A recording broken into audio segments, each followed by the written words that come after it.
Hi friends, ఎలా ఉన్నారు? బాగున్నారా? ఈరోజు మనం సేమియా ఉప్మా ఎంత టేస్టీగా చేసుకోవాలో చూద్దాం. దీనికోసం పొయ్యిలో బాండీ పెట్టుకొని దాంట్లో కొంచెం ఆయిల్ వేసుకోవాలి.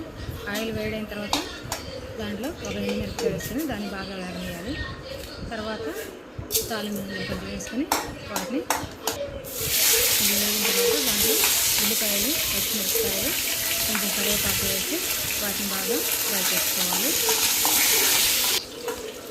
ఇలా ఫ్రై అయిన తర్వాత దీంట్లోకి ఒక పెద్ద టమాటా కట్ చేసుకొని వేసుకోవాలి. ఈ టమాటా బాగా మగ్గిన తర్వాత దీన్ని కూడా బాగా ఫ్రై చేసుకోవాలి. ఇవన్నీ బాగా మగ్గిన తర్వాత దీంట్లో 2 గ్లాసుల వాటర్ పోసుకోవాలి.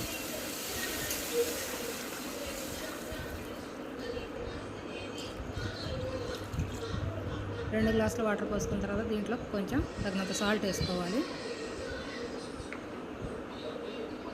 సాల్ట్ వేసుకొని ఈ నీళ్ళను బాగా మరగనివ్వాలి.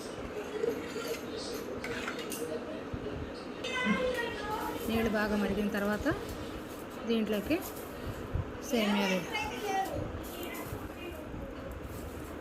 వేసుకొని దీన్ని బాగా కలుపుకోవాలి.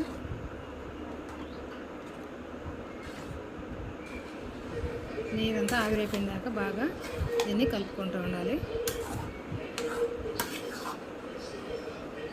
నీరు కొంచెం ఆవిరైపోయిన తర్వాత దాంట్లో మనం కొంచెం నెయ్యి యాడ్ చేసుకోవాలి. నెయ్యి యాడ్ చేసుకుంటే ఉప్మా బాగా టేస్ట్గా వస్తుంది. కొంచెం నెయ్యి వేసుకొని బాగా కలుపుకోవాలి.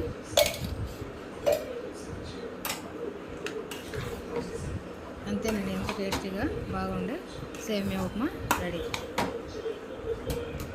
ఈ వీడియో కనుక మీకు నచ్చినట్లయితే లైక్ చేయండి, షేర్ చేయండి, సబ్స్క్రైబ్ చేసుకోండి. Thank you.